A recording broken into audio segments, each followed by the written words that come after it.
The next fascinating set of muscles are in the Thenar Eminence, which is the set of small muscles that give us the unique movements in our thumb, which allow grasping and apposition of the thumb. So in other words, where the tip of the thumb comes into contact with the tip of the fingers. And the only way you can do that is by rotating the base of the thumb,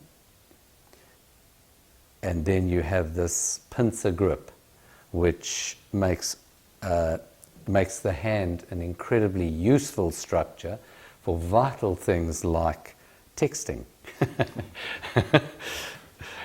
So, we're going to look at two of the muscles that sit in this Thenar Eminence.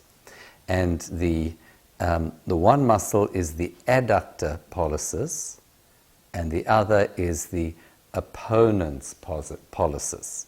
The adductor pollicis, and it is this muscle arises from the third metatarsal. It's got a broad area of attachment, and then it narrows down like a triangle, joining into the base of the actual phalanx of the thumb. So it pulls over and slightly flexes the thumb like that, and it pulls it inwards. So if I draw that, the metacarpals run here. This is the second metacarpal. So the adductor has this broad base like that, and then it runs across like this, joining in here. And as I say, you can see if it contracts, it'll pull the thumb, adduct the thumb in that direction. The trigger point is just here, and the pain is referred to here, to this area of the thumb. So middle of the thumb, what turns it on is if you adduct, if you pull your thumb in, and just the whole thumb actually, that's it. Pull the whole thumb in towards, and that if that movement is if you do that movement recurrently, or if that's a restricted movement, that will turn this trigger on, and you feel the pain in this phalanx, the proximal phalanx of the thumb.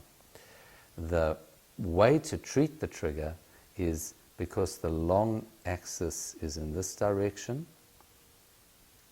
you seek for it, running across, feeling for a tight band. Once you've found the actual trigger, you press down.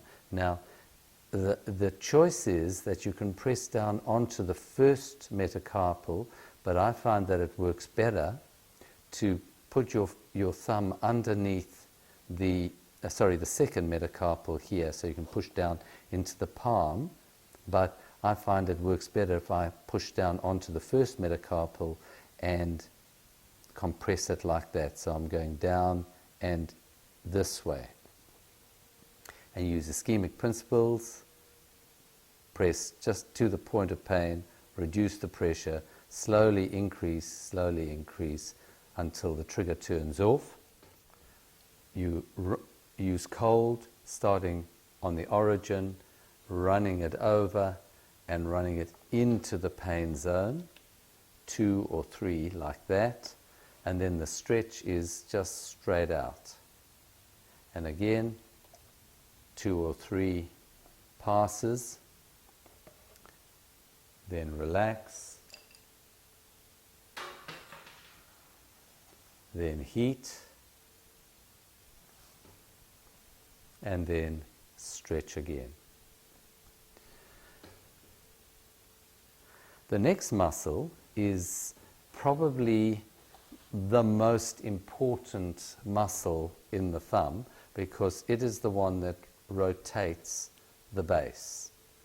Now that arises from the retinaculum that runs across the top of the carpal tunnel. So it arises from here, and it runs along like this, and it wraps around the first metacarpal. So it comes like this and wraps around like that. Origin is here, and the muscle is like that. The trigger point occurs here. And in fact, I know Travell and Simon speak of one trigger point. I often find 2 or even 3 trigger points in this muscle. And it's a very, I found a common trigger point, or these are common trigger points to find.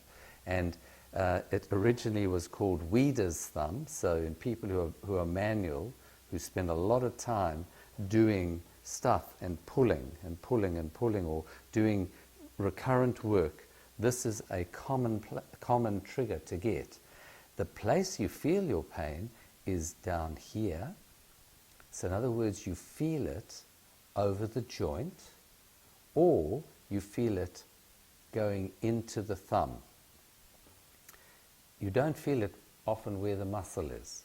And that's again the catch, because to get osteoarthritis in this joint, which is the most important, the carpo-metacarpal joint, the first carpo-metacarpal joint of the, this is the important joint of the thumb where the rotation and opposition, the opponens, the apposition of thumb to fingers for the pincer grip. This is where a lot of people get osteoarthritis. So they will come in, they're manual, or they do lots of stuff with their hands. Knitters also get this. And then you do an x-ray, and they're not actually terribly tender over the joint, but that's where the pain is. And what's missed is this trigger, or these little triggers in there. And the way that you treat it, again, searching for it. And what I tend to find is that the long fibers are this way, so I'm searching across like this. I feel a tight band, I search and I find the trigger, and the trigger is I come in and I push against the metacarpal. So I come in, push against the metacarpal using my thumb behind. These are often exquisitely tender. So immediately back off and just breathe, relax, increase the pressure slowly until it melts away. Now, to stretch this muscle, what you need to do is not only go that way, but you need to pull it back.